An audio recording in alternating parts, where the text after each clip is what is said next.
Hey guys, welcome back. This is KK Seni and your Rapchik channel, The Backbenchers. Today we are discussing about Class 6 Chapter 3 Part 2 in the earliest cities. जैसा कि आपको मालूम होगा कि हमने part 1 में जो सिंधु कालीन सभ्यता थी, स्पेशली उसके अंदर हम हड़प्पा सभ्यता के बारे में हमने काफ़ी चीज़ें इंटरेस्टिंग फैक्ट्स थे उनके बारे में हमने जिक्र किया था, पढ़ा था। और उसी के साथ जो हड़प्पा सभ्यता के अलावा और कुछ महत्वपूर्ण जो सिटीज़ थी जहाँ से हमें सिंधु कालीन सभ्यता के अवशेष प्राप्त हुए हैं उनके बारे में हमने ब्रीफली वहाँ पर पढ़ा था। आज हम पार्ट 3 में हड़प्पा के वहाँ के जीवन, वहाँ के नगरीय जीवन, वहाँ के गांव के लोगों और वहाँ से क्या क्या हमें स्थापत्य कला से संबंधित चीज़ें मिली, क्या क्या उनकी कल्चर, उनकी सोसाइटी से संबंधित क्या क्या हम ऐसे वहाँ से जो वस्तुएं मिली उनके बारे में हम यहाँ पर ब्रीफली देखते हैं। So let's start. Harappa Harappa का जो नगरीय जीवन था, सिटी लाइफ, क्योंकि जैसा मालूम है आपको ये कि यह एक नगरीय सभ्यता थी, तो वहाँ नगरीय सभ्यता के अंदर वहाँ की जो सोसाइटी की लाइफ स्टाइल कैसी थी, वो कैसी थी देखिए। नगरों में नगर लिपिक होते थे जो मुहरों पर अन्य चीज़ों पर लिखने का काम करते थे। इसके अलावा नगरों में शिल्पकार स्त्री पुरुष भी रहते थे। एक्चुअल में क्या था कि नगर थे, जैसे नॉर्मल आज के टाइम में नगर होते हैं वैसे थे। नगरों के अंदर बीच बीच में चबूतरे बने हुए थे जहाँ पर लोग काफ़ी इकट्ठे भी होते थे, काफ़ी वहाँ पर वाद विवाद भी होता था। उसके अलावा जो इम्पोर्टेंट चीज़ याद करने वाली है वो है सबसे पहले कि वहाँ पर क्या होते थे, नगरों में एक नगर लिपिक होते थे। उनको क्या नगर लिपिक बोलते थे। ये लिपिक क्या करते थे, ये जो मोहरें होती थी, मोहरें जो मिली थी मोहरों पे या उनके अलावा कुछ और भी जैसे दीवारें भी हो सकती है, वहाँ पर क्या करते थे, लिखने का काम करते थे। और नगर लिपिक तो इम्पोर्टेंट थे ही, उनके अलावा वहाँ पर नगरों में लिखने का काम या चित्रकारी या शिल्पकारी का काम स्त्री पुरुष भी किया करते थे। ऐसे भी वहाँ पर साक्ष्य मिले। एक बात आप ध्यान दीजिएगा, यहाँ पर हम जो भी बातें बताएंगे वो आकलन के तहत है, क्योंकि आप बुक में पढ़ोगे तो संभवतः है आपको ये वर्ड आएगा किसी भी लाइन में कि संभवतः वहाँ पर यह है मिला होगा या संभवतः उसके अनुसार ऐसा वहाँ होता था। तो ये कंफर्म नहीं है। ये सभी चीज़ें वहाँ के जो भी वस्तुएं मिली हैं, जो भी आभूषण, जो भी कुछ भी मिला है उसके अकॉर्डिंग ही हमने ये एक इमेजिन किया है कि वहाँ पर ऐसा कुछ हुआ होता था या हुआ होगा। नेक्स्ट देखिए, हड़प्पा में कुछ मोहरें भी मिली हैं जिन पे एक सींग वाले बैल व कुछ चिन्ह दिखलाई देते हैं जो एक खास लिपि में हैं जो अभी तक पढ़ी नहीं जा सकी है।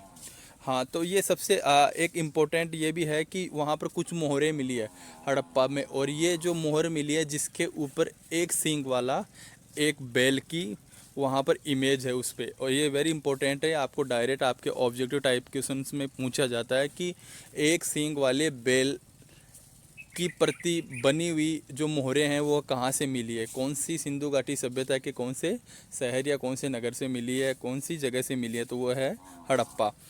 तो जो मोहर मिली है उस पर एक सींग वाले बैल की है।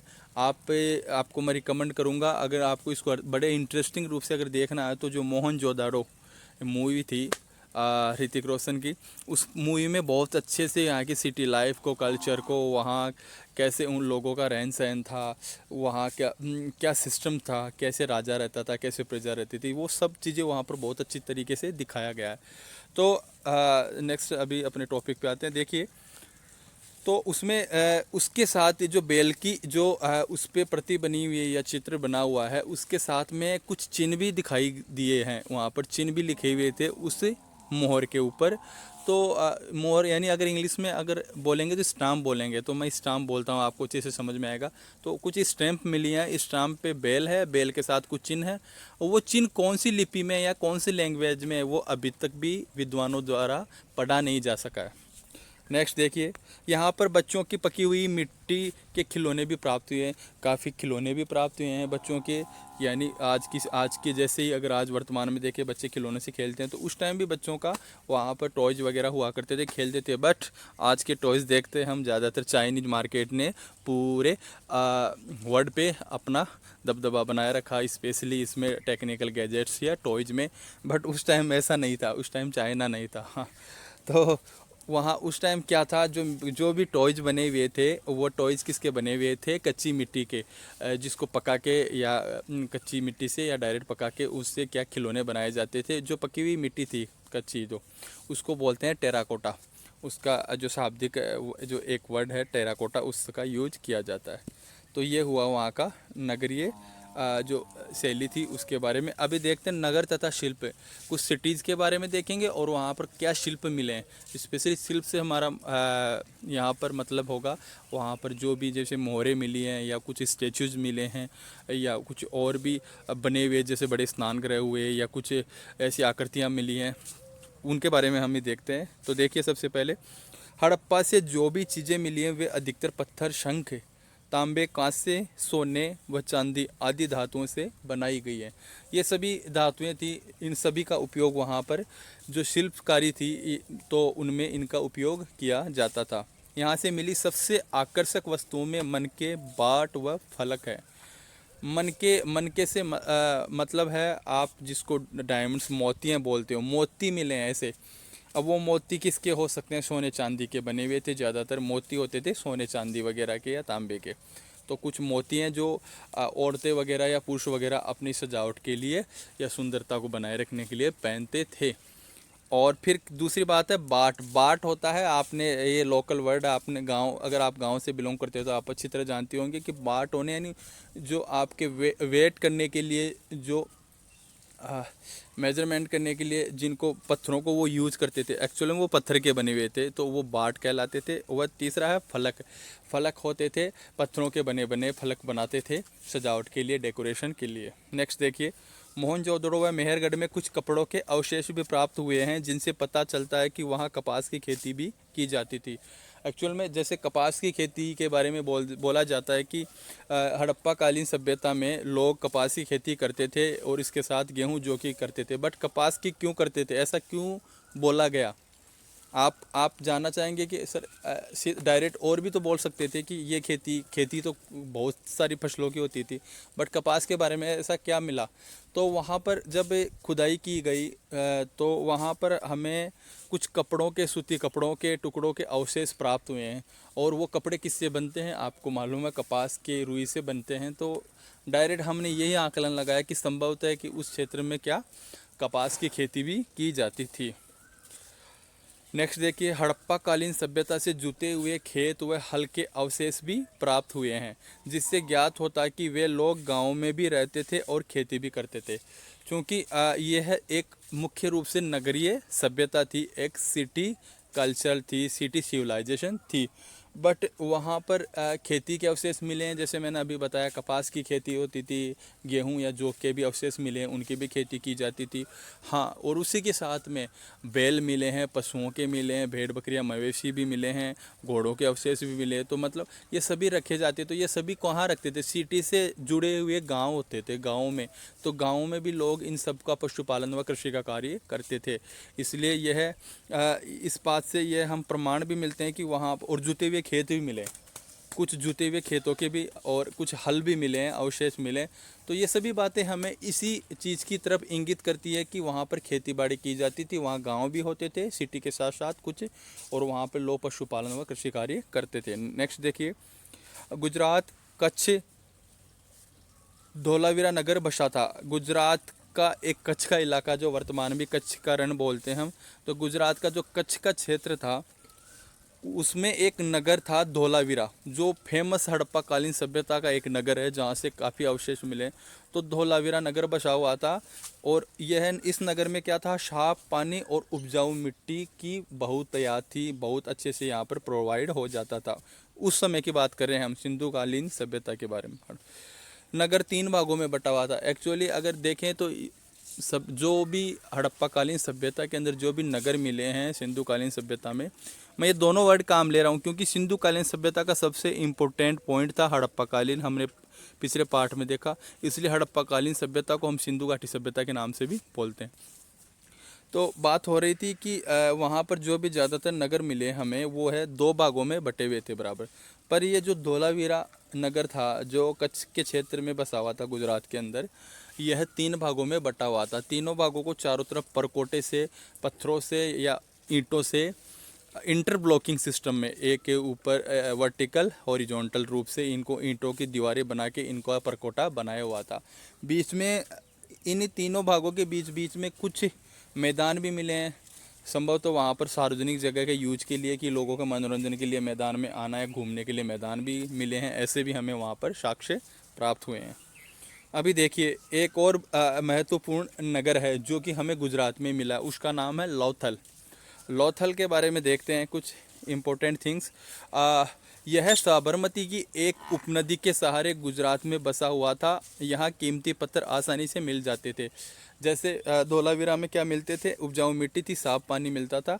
और वैसे ही लोथल की जो स्थिति थी वह था, वहाँ जो गुजरात की महत्वपूर्ण नदी है साबरमती नदी, उसी की कुछ एक सहायक नदियाँ थी, सहायक नदियाँ, उसके किनारे पे बसा हुआ है लोथल। लोथल में सबसे ज़्यादा इमारती पत्थर आसानी से मिल जाते थे। और सबसे महत्वपूर्ण चीज़ यह है कि लोथल हड़प्पाकालीन सभ्यता का सबसे महत्वपूर्ण इम्पोर्टेंट पोर्ट था, जिसको आप बंदरगाह भी बोलते हैं, बंदरगाह था, क्योंकि ऐसा वहाँ पर इस स्थिति में यह नगर बसा हुआ है कि बीच में पानी अंदर तक आता है, फिर पानी से उतरने का, जैसे आज के टाइम पोर्ट होता है कि अंदर तक पानी आने का है, और जिससे नदी का पानी जहाँ तक जहाज आती है और माल की चढ़ाई और उतराई का काम करती है। तो ऐसा वहाँ साक्ष्य मिला जिससे साबित होता है कि वह एक महत्वपूर्ण बंदरगाह था इसी सिविलाइजेशन का। यहाँ एक भंडार गृह से मुहरें व मुद्रांकन या मोहरबंदी भी मिली है। एक भंडार गृह भी मिला है जिसके अंदर काफ़ी मोहरें हैं, या जिसको मुद्रांकन बोलते हैं, या मोहरबंदी, यानी मोहरों को जो कच्ची मिट्टी होती है उसके ऊपर चिपकाते हैं जोर लगा के, तो उसका जो मुद्रा का जो पीछे का प्रिंट होता है वो वहाँ छप जाता है। तो ऐसी जो छपी हुई मुद्रांकन और काफ़ी कुछ मोहरे भी मिले हैं। कहाँ पर? एक विशाल गृह है जो कहाँ पर स्थित है, लोथल के अंदर। ये हुआ हड़प्पाकालीन सभ्यता के बारे में, एक महत्वपूर्ण नगरों के बारे में जो हमने जाना। ऐसे ही हड़प्पाकालीन सभ्यता की कुछ समकक्ष सभ्यताएं भी थी वर्ल्ड में। भारत में तो थी, वर्ल्ड में भी काफ़ी सभ्यताएं रही होंगी। उसमें एक थी सभ्यता मिस्र की सभ्यता, मिस्रकालीन सभ्यता बोलते हैं। ये मिस्र शहर है। मिस्र शहर में, शहर क्या, मिस्र तो कंट्री है अभी, सॉरी। तो मिस्र में नील नदी के किनारे पे यह सभ्यता का विकास हुआ। और जिस क्षेत्र में नील नदी थी वह क्षेत्र तो अच्छा था, बट उसके अलावा जो भी क्षेत्र था इस सभ्यता में, वहाँ पर आप देखे होंगे मूवी वगैरह में दिखता है कि कुछ पिरामिड बने हुए थे। यहाँ पर पिरामिड से ही इस सभ्यता को हम एक तरीके से देखते हैं। पिरामिड का चित्र आ गया, जहाँ पर आपको ड्राइंग देखी, वो मिस्र की सभ्यता है। और चारों तरफ रेगिस्तान ही रेगिस्तान, कुछ भाग जो नील नदी वाला था वह उपजाऊ था। ये पिरामिड लोग क्यों बनाते? उस टाइम के जो राजा महाराजा था वो पिरामिडों, बड़े बड़े पिरामिडों का निर्माण करते थे। इन पिरामिडों में वो रहते थे और उनके सारे सामान वगैरह सब कुछ यहीं रखते थे। और जब किसी राजा का देहवासन होता था या उसकी मौत होती थी, उसको उसी पिरामिड में दफनाया जाता था। उसके सारे पशुओं से, उसके जो भी विलासिता का सामान था उसके साथ, और साथ साथ हीरे जवाहरात सब कुछ दफनाए जाते थे। और यहाँ तक भी कहा जाता है कि उनके साथ उनके सेवक सेवियों को भी दफनाया जाता था उसी में, मकबरे के अंदर। तो यहाँ तक हमने सब कुछ देखा, हड़प्पाकालीन सभ्यताओं के बारे में पढ़ा, वहाँ की कल्चर, वहाँ की सिटी लेआउट, वहाँ की कल्चर लाइफ के बारे में पढ़ा, वहाँ पर कैसे ट्रेड होते थे, क्या क्या वहाँ पर अवशेष प्राप्त हुए हैं, ये सभी हमने इसमें पढ़ा। और इसी लेसन के साथ हमारा जो इन द अर्लीस्ट सिटीज़ जो चैप्टर 3 था वह कंप्लीट होता है। अभी नेक्स्ट चैप्टर को देखेंगे। इसी के साथ आप सभी को धन्यवाद। और अगर अभी तक किसी साथी ने चैनल को सब्सक्राइब नहीं किया है तो आपसे करबद्ध प्रार्थना है कि आप प्लीज़ चैनल को सब्सक्राइब कीजिए, जिससे आपको नेक्स्ट वीडियो टाइम पर मिल सके। जय हिंद, जय भारत।